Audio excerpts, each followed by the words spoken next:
जय श्री कृष्णा, राधे राधे। जय हो श्री लक्ष्मी नारायण भगवान की जय। आप सभी के ऊपर श्री लक्ष्मी नारायण भगवान का आशीर्वाद हमेशा बना रहे। ईश्वर करे आपकी सभी मनोकामनाएं ईश्वर पूरी करे।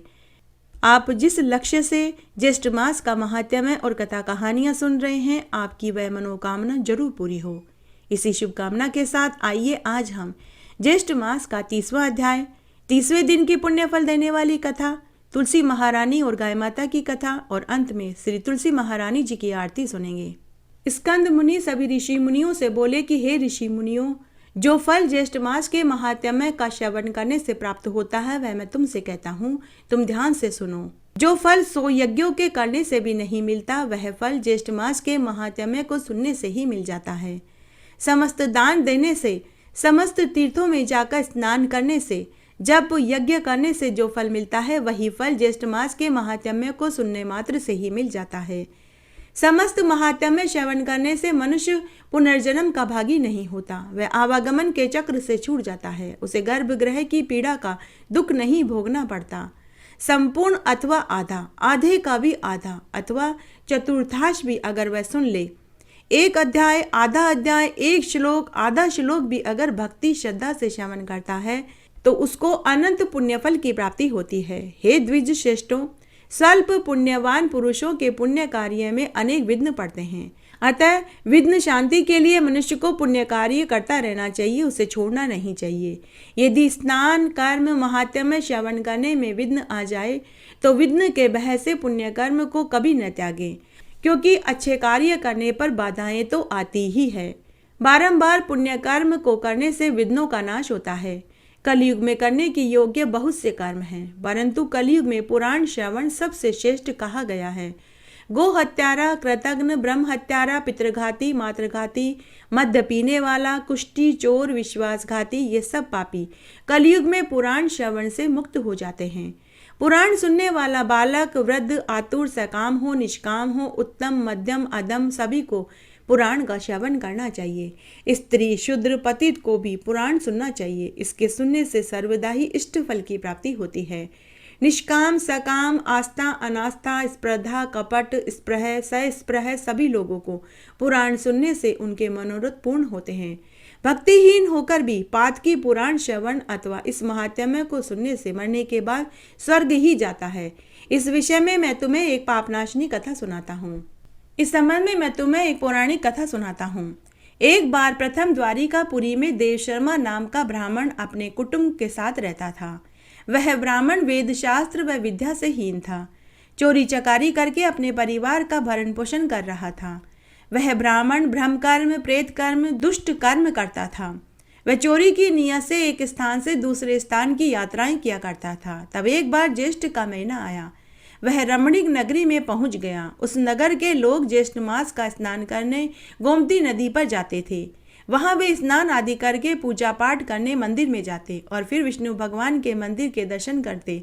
उस विष्णु भगवान के मंदिर में व्यास जी ज्येष्ठ मास के महात्म्य और कथा कहानियों को सुना रहे होते थे। गांव के लोग उनके पास बैठकर ज्येष्ठ मास का महात्म्य और कथा कहानियां सुनने लगे और वे उन्हें खूब दान दक्षिणा देने लगे। गांव के लोग उन्हें ज्येष्ठ मास की कथा कहानियां और महात्म्य सुनने के बाद उन्हें खूब दान दक्षिणा, स्वर्ण दान करने लगे। इस तरह नगर के लोग दोपहर तक वहीं मंदिर में रहते। वह देव शर्मा ब्राह्मण चोरी की नियत से वहां बैठ गया, लेकिन उसे चोरी करने का मौका नहीं मिला। कभी वह चोरी की नियत से विष्णु भगवान के मंदिर में लोगों के बीच बैठता, कभी तालाब पर स्नान करने वाले लोगों के पास जाता, लेकिन उसे चोरी का मौका ही नहीं मिला।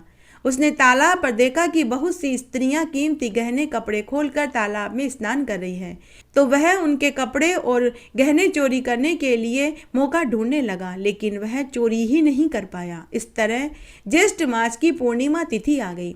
उस दिन नगर के सभी लोगों ने उत्साहपूर्वक ज्येष्ठ मास में गोमती नदी में स्नान किया और ज्येष्ठ मास की श्री सत्यनारायण भगवान की कथा का श्रवण व्यास जी से सुनने के लिए वे मंदिर में गए। तब नगर के सभी लोगों ने व्यास जी का कथा सुनने के बाद पूजन किया। पूरे मास नगर के लोगों ने व्यास जी से ज्येष्ठ मास के महात्म्य और कथा कहानियों का श्रवण किया था। आज अंतिम दिन था तो सभी लोग उन्हें कीमती आभूषण, वस्त्र, रुपया, फल, तांबूल अर्पित कर रहे थे। दूर खड़ा वह ब्राह्मण यह सब कुछ देख रहा था। व्यास जी के पास धन का ढेर लग गया। तब वह देव शर्मा ब्राह्मण मन ही मन सोचने लगा कि मैं व्यास जी के धन को किस प्रकार हड़प करूं। तब वह व्यास जी के पास पहुंचा और उनके चरणों में प्रणाम करके बोला, हे गुरुदेव, मैं आपको प्रणाम करता हूँ। मैं बड़ा ही दीन गरीब ब्राह्मण हूँ। मेरे पास आपको देने के लिए कोई धन नहीं है, लेकिन मैं अपने इस शरीर को आपकी सेवा के लिए देने को तैयार हूँ। आप मेरी ये सेवा स्वीकार करें। आप मुझे अपना दास स्वीकार कर लें। मैं आपकी सेवा टहल करना चाहता हूँ। जहाँ जहाँ आप जाएंगे मैं वहीं आपके साथ रहूँगा। उस देव शर्मा ब्राह्मण ने बनावटी भक्ति दिखलाई। सूर्यास्त होने पर सभी लोग अपने अपने घर जा रहे थे। वहां सिर्फ व्यास जी और वह देव शर्मा ब्राह्मण ही रह गए। तब व्यास जी ने उस देव शर्मा ब्राह्मण को अपना शिष्य बना लिया। तब व्यास जी उससे बोले कि हे ब्राह्मण, तुम इस धन की गठरी को अपने सिर पर रखकर मेरे साथ साथ मेरे घर तक चलो। तब वह कपटी ब्राह्मण धन की गठरी को अपने सिर पर रखकर गर्दन नीचे कर व्यास जी के साथ साथ चलने का नाटक करने लगा। चलते चलते जब वे तालाब के पास पहुंचे तो वहां बहुत भीड़ थी। तब वह कपटी ब्राह्मण भीड़ का फायदा उठाकर धन की गठरी लेकर भाग गया। भागते समय वह बिना मुंडेर के कुएं में जाकर गिर गया। तभी वहां कोलाहल हुआ कि कोई कुएं में गिर गया, उसे बचाओ, कोई कुएं में गिर गया, उसे बचाओ। इधर व्यास जी ने ब्राह्मण को बहुत ढूंढा, लेकिन वह कहीं नहीं मिला। तब व्यास जी भी जोर जोर से चिल्लाने लगे कि मैं बड़ा ही मंद बुद्धि हूँ, जो मैं उस धूर्त की बातों में आ गया। वह मेरा सारा धन लेकर भाग गया। इस प्रकार व्यास जी के वचनों को सुनकर कुछ लोग राजा से इसकी शिकायत करने महल में पहुंच गए। तब नगर के लोग व्यास जी की मदद करने के लिए उस धूर्त ब्राह्मण को इधर उधर ढूंढने लगे। तब तक सूर्यास्त हो चुका था। उधर कुछ लोगों ने राजा से महल में जाकर कहा कि हे महाराज, बिना मुंडेर वाले कुएं में कोई गिर गया है, कृपया उसे बचाने के लिए सिपाही भेज दीजिए। तब राजा की आज्ञा से सिपाही कुएं से उस व्यक्ति को निकालने के लिए पहुंच गए। तब सिपाहियों ने उस देव शर्मा ब्राह्मण को कुएं से बाहर निकाला। अभी देव शर्मा ब्राह्मण के कुछ प्राण शेष रह गए थे। तभी व्यास जी भी गांव के लोगों के साथ कुएं के पास पहुंच गए। उस देव शर्मा ब्राह्मण ने धन की गठरी व्यास जी के चरणों में रखी और अपनी गलती की क्षमा मांगने लगा। थोड़ी देर में ही वह देव शर्मा ब्राह्मण मृत्यु को प्राप्त हो गया। तभी उसी समय एक आश्चर्यजनक घटना घटित हुई। देव शर्मा ब्राह्मण मृत्यु को प्राप्त हो गया। तब उसने एक दिव्य देह धारण कर ली, अलौकिक कीमती आभूषणों से सुसज्जित हो गया कि तभी उसे लेने के लिए देवदूत देवीमान लेकर आए और उसे ले जाने लगे। तब व्यास जी और गांव वासियों ने देवदूतों से पूछा कि हे देवदूतों, यह देव शर्मा ब्राह्मण तो चोर था। यह व्यास जी की धन की गठरी लेकर भाग रहा था, तभी यह कुएं में गिरा। लेकिन यह किस पुण्य से आप लोगों के साथ देव विमान में बैठकर बैकुंठ जा रहा है। तब देवदूतों ने गांववासियों व्यास जी से कहा कि माना कि यह ब्राह्मण चोर था, लेकिन इसने पूरे मास व्यास जी के द्वारा सुनाई गई ज्येष्ठ मास के महात्म्य और कथा कहानियों को बड़े ही लगन से सुना। साथ ही यह व्यास जी के धन की गठरी अपने सिर पर लेकर गुरु के पीछे पीछे कुछ दूर तक चला। माना कि इसके मन में पाप भरा हुआ था, लेकिन फिर भी इसने श्रद्धा और सच्ची लगन से ज्येष्ठ मास के महात्म्य को सुना। ज्येष्ठ मास में लोगों के द्वारा पूजा की जाती हुई इसने पूजा भी देखी। इसीलिए यह देव विमान में बैठकर हमारे साथ बैकुंठ में आनंद सुख भोगने के लिए जा रहा है। सभी लोग आश्चर्यचकित होकर उसे जाता देखने लगे। जाते जाते देव शर्मा ब्राह्मण पूर्ववासियों से बोला कि यह सब कुछ आपकी ही कृपा का फल है। तब सभी ने ज्येष्ठ मास और ज्येष्ठ मास के महात्म्य की प्रशंसा करी। तब कहते हैं कि उस नगर के लोगों को मरने के बाद स्वर्ग का ही वास मिला। स्कंद मुनि आगे बोले कि हे ऋषि मुनियों, ये मैंने तुम्हें ज्येष्ठ मास का संपूर्ण महात्म्य सुनाया। जो भी भक्ति भाव से ज्येष्ठ मास के महात्म्य का श्रवण करते हैं, उनके भाग्य का उदय अवश्य होता है। जो व्यक्ति मोहवश भी अपनी शक्ति के अनुसार कथा सुनते हैं या सुनाने वाले का पूजन नहीं करते, वे दरिद्र और रोग से युक्त होते हैं। जो मनुष्य ज्येष्ठ मास की कथा कहानियों का श्रवण नहीं करते, त्रिविक्रम भगवान का पूजन नहीं करते, ब्राह्मणों को दही चावल का दान नहीं करते, वे अगले जन्म में गूंगे बहरे पंगु होते हैं, इसमें कोई संदेह नहीं है। तब सभी ऋषि मुनियों ने ज्येष्ठ मास के संपूर्ण महात्म्य को सुनने के बाद स्कंद मुनि के ऊपर फूलों की बरसात करी और उनको अपनी सामर्थ्य अनुसार दान दक्षिणा भी दी। कुछ लोग उनका पूजन करने लगे तो कुछ लोग उत्साह से नाचने लगे, तो कुछ लोग स्कंद मुनि की जय जयकार करने लगे। जय हो श्री लक्ष्मी नारायण भगवान की जय। गौ माता की एक प्राचीन कहानी सुनाने जा रही हूँ। एक बार की बात है, एक गांव में एक गरीब और एक अमीर बुढ़िया रहती थी। गरीब बुढ़िया के पास एक गाय थी, वह उसकी खूब सेवा करती, दूध दूहती और बाजार में बेचकर अपना जीवन व्यापन कर रही थी। जब तक उसकी गाय दूध देती तब तक वह उसे चारा खिलाती। जब गाय दूध देना बंद कर देती तो बुढ़िया उसे चारा चरने के लिए जंगल में छोड़ देती थी। अमीर बुढ़िया जब गरीब बुढ़िया को देखती तो उसका भी मन करता कि मैं भी गाय पालूं। तब एक दिन अमीर बुढ़िया ने अपने पति से कहा कि सुनो जी, मेरा बहुत मन करता है कि मैं भी गाय पालूं, गाय की सेवा करूं। तब उसका पति बोला कि भगवान, गाय का पालना तो आसान काम नहीं है। गाय को रखने से बहुत काम बढ़ जाते हैं। समय समय पर उसे पानी पिलाना होता है, हरा चारा खिलाना होता है, गोबर पोठे उठाने होते हैं, गाय के थान की सफाई करनी पड़ती है, गाय को नहलाना पड़ता है। तब अमीर बुढ़िया बोली कि हम गाय के साथ एक ग्वाला भी रख लेंगे, कुछ काम मैं कर दूंगी तो कुछ काम वह ग्वाला कर देगा। तब अमीर बुढ़िया की जिद के आगे उसके पति को हार माननी पड़ी। तब अमीर बुढ़िया का पति एक गाय और बछड़ा लेकर आया। अमीर बुढ़िया बहुत खुश हुई। उसने गाय की खूब सेवा करनी शुरू कर दी। वह रोज सुबह जल्दी उठ जाती और गाय को पानी पिलाती, चारा खिलाती, उसके गोबर पोठे उठाती, गाय की थान की सफाई करती। जब ग्वाला गाय का दूध निकालता तो अमीर बुढ़िया ग्वाले से बोलती कि गाय के एक थन का दूध गाय के बच्चे के लिए छोड़ देना, केवल 3 थनों का ही दूध तुम निकालना। इस तरह अमीर बुढ़िया जब तक जीवित रही गाय की सेवा निस्वार्थ भाव से करती रही। फिर जब उसने खटिया पकड़ ली तो उसने उस गाय को एक ब्राह्मण को दान में दे दिया। समय बीतने लगा। तब एक दिन इसे दुर्भाग्य ही कहेंगे कि दोनों बुढ़ियाओं की मृत्यु एक ही दिन हो गई। जब वे दोनों बुढ़िया धर्मराज जी की चौखट पर पहुंची तो धर्मराज जी ने चित्रगुप्त जी से कहा कि हे चित्रगुप्त जी, इन दोनों बुढ़ियाओं के कर्मों का लेखा जोखा पढ़कर सुनाइए। तब चित्रगुप्त जी ने धर्मराज जी से कहा कि हे धर्मराज जी, इस अमीर बुढ़िया ने निस्वार्थ भाव से गाय की सेवा करी और मरने से पहले इसने गाय ब्राह्मण को दान में दे दी।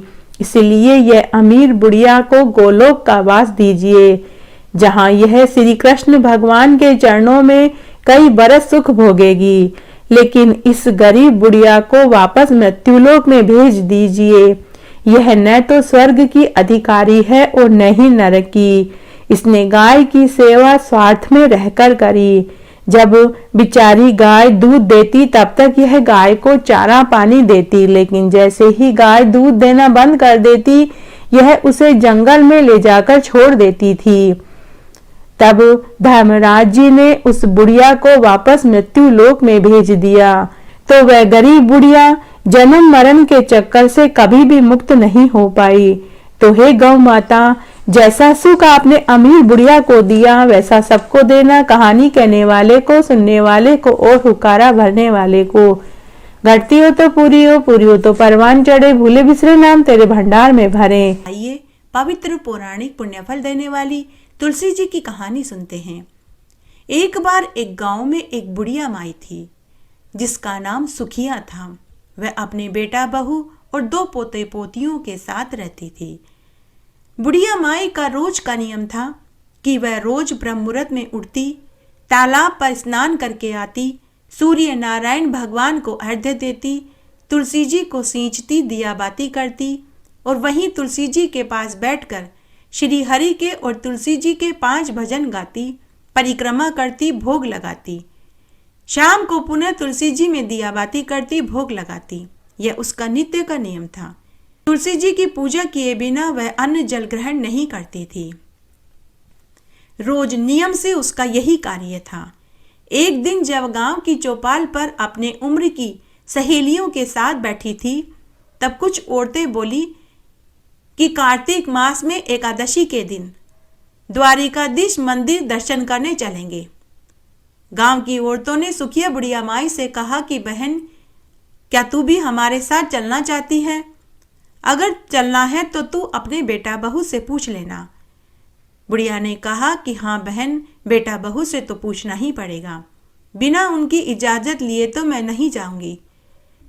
बुढ़िया माई घर आई और उदास होकर बैठ गई, क्योंकि उसका बहुत मन था कि श्री हरि के दर्शन करूं। लेकिन यह बात बेटा बहू से कैसे करूं, यह भी उसको डर लग रहा था। उसे लग रहा था कि अगर मैं बेटा बहू से कहूंगी तो शायद वे मना कर दें। इसलिए वह उदास होकर बैठ गई। शाम को रोज की तरह बेटा अपनी माँ को कमरे में भोजन की थाली देने आया तो उसने अपनी माँ को उदास देखा। बेटे ने अपनी माँ से उदासी का कारण पूछा। माँ ने अपने बेटे से कहा कि बेटा, गांव की औरतें कार्तिक मास की एकादशी के एक दिन पहले द्वारिकाधीश मंदिर जा रही हैं। मेरा भी बहुत मन है। बेटा बोला, माँ अगर तुम्हारा मन है तो जरूर जाओ, उदास क्यों होती हो? लेकिन फिर से कुछ सोचकर वह उदास हो गई। बेटे ने कहा कि माँ क्या बात है, और भी कोई बात है तो बताओ। तो माँ बोली कि बेटा, मेरे पीछे से मेरी तुलसी जी की सेवा पानी कौन करेगा? कौन उन्हें सींचेगा? कौन दिया बाती करेगा? कौन सुबह शाम भोग लगाएगा? बेटे ने कहा कि माँ और कौन करेगा? तुम्हारी बहू करेगी। माँ ने कहा बेटा एक बार तू बहू से पूछ ले। बेटे ने कहा कि पूछना क्या है माँ, मैं तुम्हारी बहू से कहूंगा कि तुम्हारे पीछे से तुलसी जी की सेवा पानी करे तो वह मेरी बात नहीं टालेगी। माँ ने कहा ठीक है। उधर बहू माँ बेटे की बात सुन रही थी। बहू अपनी सास को पसंद नहीं करती थी। बहू मनी मन सोचने लगी कि मुझे तो कभी 2 दिन के लिए मायके नहीं भेजते हैं और अपनी माँ को द्वारिकाधीश मंदिर दर्शन करने के लिए भेज रहे हैं और साथ ही अपनी माँ का काम भी मुझसे करवा रहे हैं। कि तभी उसका पति आया और बोला कि देखो भगवान, मेरी माँ 4-5 दिनों के लिए द्वारिकाधीश मंदिर दर्शन करने के लिए जा रही है। पीछे से तुम्हें मेरी माँ का कामकाज करना होगा। रोज तुलसी जी को सींचना होगा, दिया बाती करनी होगी और सुबह शाम भोग लगाना होगा। पत्नी अपने पति को मना नहीं कर पाई। उसने गर्दन में हाँ हिला दी। उसके बाद पति ने अपनी पत्नी से कहा कि देखो, मेरी माँ 4-5 दिन के लिए द्वारिकाधीश मंदिर जा रही है। तुम उनके लिए देशी घी, काजू, बादाम और मावा डालकर आटे के लड्डू बना करके दे देना और मेरी माँ के कपड़े, दवाइयाँ भी बक्से में रख देना। तो पत्नी कुछ नहीं बोली, मन ही मन चिढ़ने लगी और सास पर क्रोधित होने लगी, लेकिन उसके बस की नहीं थी। वह अपने सास को अपने पति के सामने कुछ कह नहीं सकती थी। रात्रि को जब वह सोने लगी तो पूरे समय वह अपनी सास को गालियां देने लगी। अपने पति पर भी नाराज होने लगी कि मुझे तो कभी अपने मायके नहीं भेजते और अपनी माँ को 5-5 दिन के लिए तीर्थ यात्रा पर भेज रहे हैं और अपनी माँ का काम भी मुझसे करवा रहे हैं और अपनी माँ के लिए देशी घी के आटे के लड्डू भी बनवा रहे हैं। उस रात को बहू ने एक योजना बनाई। जब सास के जाने की तैयारी हो रही थी तो बहू ने तुलसी के पौधे को जड़ से उखाड़कर बक्से में रख दिया और साथ ही अपनी सास के कुछ कपड़े और दवाइयाँ भी रख दी। लेकिन आटे और देशी घी के लड्डू सास के बक्से में नहीं रखे। वह बक्सा उसने तौलिए से अच्छे से ढक दिया और ताला लगाकर बक्सा और चाबी अपनी सास को देते हुए बोली कि सासू माँ, यह बक्सा लीजिए, इसमें घी के आटे के लड्डू हैं। आप रोज सुबह शाम 1-1 लड्डू खा लेना। इसमें कपड़े हैं, आपकी दवाइयाँ भी हैं। तब सास ने बहू को ढेरों आशीर्वाद दिए कि सदा सौभाग्यवती रहो, खूब फूलो फलो, मेरे पोते पोती खूब तरक्की उन्नति करें, मेरा बेटा हमेशा खुश रहे। आशीर्वाद देकर बुढ़िया माई अपने गांव की संगी सहेलियों के साथ पैदल यात्रा के लिए द्वारिकाधीश मंदिर की ओर चल पड़ी। संध्या हुई तो सभी ने एक जगह रात्रि विश्राम करने का निश्चय किया। तो सभी अपना अपना भोजन निकाल कर के खाने लगे कि तभी बुढ़िया माई को याद आया कि बहू ने बक्से में लड्डू रखे हैं। बुढ़िया माई ने बक्सा खोला तो तुलसी माता के कृपा से उसमें तुलसी का पौधा लड्डुओं में बदल गया। बुढ़िया माई ने उसमें से 4 लड्डू निकाले, आधे आधे लड्डू करके अपने साथ की सहेलियों को दिए और 1 लड्डू उसने खुद खाया। बुढ़िया की सभी सहेलियों ने बुढ़िया की बहू की खूब तारीफ करी कि अरे बहन, तेरी बहू कितना ख्याल रखती है, तेरे लिए काजू बादाम देशी घी के लड्डू बना कर के दिए हैं, हमारी बहू ने तो तेल के पराठे बनाए हैं। दूसरी ने कहा कि हाँ बहन, तू सही कहती है, मेरी बहू ने तो सूखी रोटी और मिर्च दी है। तो तीसरी बोली, मेरी बहू ने तो बाटी और अचार दिया है। उस रात्रि को सुखिया माई मन ही मन अपने बेटा बहू और पोते पोतियों को ढेरों आशीर्वाद देती रही। दूसरे दिन सुबह उठकर फिर से नित्य क्रिया करने के बाद वे तीर्थ यात्रा के लिए द्वारिकाधीश मंदिर की ओर चल पड़े। दूसरे दिन दोपहर तक वे मंदिर में पहुंच गए। सबसे पहले उन्होंने नदी में स्नान किया, फिर द्वारिकाधीश मंदिर के दर्शन करने पहुंचे। वहां बहुत भीड़ लगी थी, लंबी लंबी कतार लगी हुई थी। बुढ़िया माई का उस दिन कार्तिक एकादशी का उपवास था। लंबी लंबी कतारें देखकर बुढ़िया माई घबरा गई। मन ही मन सोचने लगी कि जब तक मेरा नंबर आएगा तब तक पट बंद हो जाएंगे और मैं श्री हरि के दर्शन भी नहीं कर पाऊंगी। उसने आंखें बंद करके दोनों हाथ जोड़कर भगवान से और तुलसी माता से विनती करने लगी। थोड़ी ही देर में जब बुढ़िया माई ने आंखें खोली तो उसने अपने आप को कतार में सबसे आगे पाया। सामने भगवान श्री हरि के दर्शन हो रहे थे। बुढ़िया माई को समझ में ही नहीं आया कि यह चमत्कार कैसे हुआ। तभी पुजारी की आवाज से उसकी तंद्रा टूटी। तब बुढ़िया माई ने लड्डू के डिब्बे में से लड्डू निकालना चाहा तो उसमें से 3 तुलसी की पत्ती और 1 लड्डू पड़ा हुआ उसे दिखाई दिया। बुढ़िया माई ने एक कागज के टुकड़े पर लड्डू रखा और तुलसी की 3 पत्ती और दक्षिणा के 11 रुपए रखे और पुजारी को पकड़ाने लगी। बुढ़िया माई फिर से सोचने लगी कि इतने सारे महंगे महंगे प्रसादों और दक्षिणा के बीच उसका लड्डू थोड़े ही भगवान के पास पहुंच पाएगा। यहाँ तो इतने बड़े बड़े अमीर सेठ और जागीरदार आए हैं, ढेरों महंगी महंगी मावे की मिठाइयाँ लाए हैं और दक्षिणा में हीरे मोती चांदी आदि के सिक्के रख रहे हैं। हीरे मोती चांदी के आभूषण और सोने चांदी के सिक्के रख रहे हैं। मेरा ये लड्डू का प्रसाद और 11 रुपए और तुलसी के पत्ते कौन सी भगवान के पास जाने वाली है। फिर से उसने आंखें बंद करी और भोग स्वीकार करने के लिए द्वारिकाधीश भगवान और तुलसी माता से प्रार्थना करने लगी। थोड़ी देर बाद उसने फिर से आंखें खोली तो उसे चमत्कार दिखाई दिया। उसने देखा कि श्री हरि के हाथ में उसी का लड्डू और तुलसी दल रखा हुआ था। वह तो पागल हो गई, बावली के मारी जोर जोर से श्रीमन नारायण नारायण हरि हरि, जय जय नारायण नारायण हरि हरि बोलने लगी और तब तक भगवान की तरफ एक तक टकटकी लगाए देखती रही और बोलती रही जब तक कि पट बंद नहीं हुए। जब पट बंद हो गए तो सभी द्वारिकाधीश मंदिर की सीढ़ियों पर आकर बैठ गए। बुढ़िया माई भी वहीं आकर बैठ गई और खुशी के मारे उसका मन उछल रहा था, जैसे एक बच्चे को कोई टॉफी दे दे या मिठाई या पैसे दे दे। उसका मन इस तरह से प्रफुल्लित और प्रसन्न हो रहा था। उसके मार्ग की थकान जैसे मिट गई। वह खुशी से बावली हो रही थी और अपनी संगी सहेलियों का इंतजार करने लगी। तभी उसकी संगी सहेलियां आई और कहने लगी कि हमें तो श्री हरि के दर्शन अच्छे से हुए ही नहीं। लेकिन बुढ़िया माई ने कहा कि मुझे तो बहुत अच्छे दर्शन हुए। उसके बाद वहां एक पुजारी प्रसाद बांट रहा था। सभी ने पुजारी जी से प्रसाद लिया तो बुढ़िया माई ने भी प्रसाद लिया और उस प्रसाद को अपने बेटा बहू और पोते पोतियों के लिए बक्से में रख लिया। सभी वापस अपने गांव की ओर लौट पड़े। जब बुढ़िया माई घर पहुंची तो वहां उसे बहू दिखाई नहीं दी। आंगन में तुलसी का पौधा भी उसे नया नया दिखाई दे रहा था।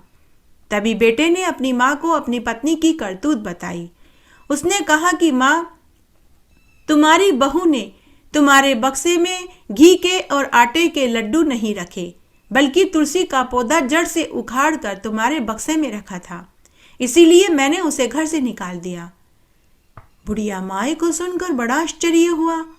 उसने अपने बेटे से कहा कि बेटा, लेकिन मेरे बक्से में तो लड्डू का डिब्बा पड़ा था, और वो भी काजू बादाम देशी घी का, और भगवान श्री हरि ने मेरे भोग को स्वीकार भी किया। तब बुढ़िया माई समझ गई कि वह लड्डू के डिब्बे में तुलसी की 3 पत्ती कहाँ से आई। बुढ़िया माई ने अपने बेटे को पूरी बात बताई। बेटा, मेरे बक्से में एक लड्डू बचा था और उसमें तुलसी की 3 पत्ती रखी थी। यह सब कुछ मेरी तुलसी माता ने किया। बुढ़िया माई ने बेटे से कहा कि बेटा, अब मेरे समझ में आ रहा है कि तुलसी के पौधे का लड्डुओं में बदलना और मुझे भगवान के लड्डू का प्रसाद चढ़ाते समय 1 लड्डू और 3 तुलसी की पत्ती होने की बात अब मुझे अच्छी से समझ में आ रही है। बेटा, यह सब कुछ मेरी तुलसी माता ने किया है। यह सारा चमत्कार तुलसी माता का है। फिर बुढ़िया माई ने अपने बेटे को पूरी सच्चाई बताई कि बेटा, मैं कतार में सबसे पीछे खड़ी थी। मैंने द्वारिकाधीश भगवान और तुलसी माता से विनती करी कि मुझे भगवान के दर्शन हो। थोड़ी देर में मैंने आंखें खोली तो मैंने अपने आप को कतार में सबसे आगे पाया। बेटा, यह सब कुछ तुलसी माता का चमत्कार है। उसके बाद जब मैं भगवान को भोग चढ़ाने लगी तो मुझे बक्से में 1 लड्डू और 3 तुलसी की पत्ती मिली। यह भी तुलसी माता का ही चमत्कार है। बेटा, मुझे भगवान के खूब अच्छे दर्शन हुए। बेटा, माना कि बहू ने गलती करी, लेकिन उसकी गलती से मुझे कई चमत्कार देखने को मिले। तुलसी के पौधे का लड्डुओं में बदलना, भगवान का मुझे दर्शन होना और श्री हरि के द्वारा मेरे भोग को स्वीकार करना। बेटा, बहू मायके ही गई होगी, तू अभी जा और मेरे घर की लक्ष्मी को घर लेकर आ। बुढ़िया का बेटा अपने ससुराल गया और पत्नी को लेकर आया। बहू ने आते ही अपनी सासू माँ के चरण पकड़ लिए और अपनी गलती की माफी मांगने लगी। सासू माँ ने कहा कि बहू, तू तो बड़ भागी है, भाग्यशाली है। तेरी वजह से मुझे भगवान श्री हरि के दर्शन हुए। माना कि तूने गलती करी, लेकिन तेरी गलती की वजह से आज मैंने कई चमत्कार देखे। बहू, मैंने तो तुझे माफ कर दिया, लेकिन भगवान से और तुलसी माता से तो तुझे खुद ही माफी मांगनी होगी। उसके लिए तुझे रोज विष्णु भगवान की पूजा करनी होगी, तुलसी जी की पूजा करनी होगी, एकादशी का उपवास करना होगा, कार्तिक का स्नान करना होगा, व्रत करना होगा। बहू ने सब स्वीकार कर लिया। बहू को तुलसी माता की महिमा समझ में आ चुकी थी कि तभी बुढ़िया के पोता पोती आए और बोले कि दादी माँ, आप तीर्थ यात्रा से हमारे लिए क्या लाए। बुढ़िया ने अपने पोते पोतियों को गले से लगा लिया और बोली कि बच्चों, मैं तुम्हारे लिए वहां से प्रसाद लाई हूँ। बुढ़िया माई ने अपने पोते पोतियों को प्रसाद देने के लिए बक्सा खोला तो फिर से उसे एक अलग चमत्कार दिखाई दिया। उसका बक्सा सोने चांदी के सिक्कों से भरा हुआ था। बुढ़िया अपने बेटा बहू को दिखाते हुए बोली कि देखो, इस बक्से में द्वारिकाधीश भगवान और तुलसी माता ने एक और चमत्कार कर दिया। मेरा यह बक्सा पूरा खाली था। इसमें सिर्फ मेरे कपड़े, दवाइयाँ और वहां से मिला प्रसाद था जो मैं तुम्हारे लिए लाई थी, लेकिन वह प्रसाद सोने चांदी के सिक्कों में बदल गया है। मेरा तो पूरा बक्सा सोने चांदी के सिक्कों से भरा हुआ है। बेटे और बहू ने जब ये देखा तो उनका माथा ठनक गया। उनके मुंह से भी एक ही शब्द निकला, श्रीमन नारायण नारायण हरि हरि, जय जय नारायण नारायण हरि हरि। जय हो तुलसी माता की, जय हो एकादशी माता की, जय हो द्वारिकाधीश भगवान की। अब तो बुढ़िया माई के साथ बेटा बहू भी तुलसी जी की सेवा पूजा करने लगे। बुढ़िया माई अपने बेटा बहू और पोते पोतियों के साथ सुख से रहने लगी। जय हो तुलसी मैया की। तुलसी महारानी नमो नमो, हरि की पटरानी नमो नमो। बन तुलसी पूरन तप कियो मैया, शालग्राम महापटरानी। जाके मंज मंजरी कोमल मैया, श्रीपति चरण कमल लपटानी। धूप दीप नैवेद्य आरती मैया, पुष्पन की वर्षा बरसानी। 56 भोग 36 व्यंजन मैया, बिन तुलसी हरि एक न मानी।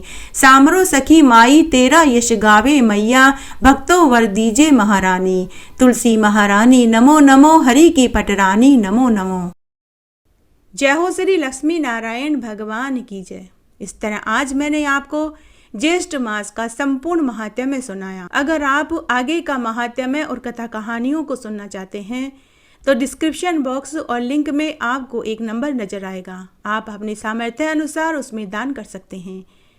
जय हो श्री लक्ष्मी नारायण भगवान की जय। मेरे साथ बने रहने के लिए आपका धन्यवाद। आगे आने वाली कथा कहानी के लिए भी आप इसी तरह मेरे साथ बने रहें। धन्यवाद।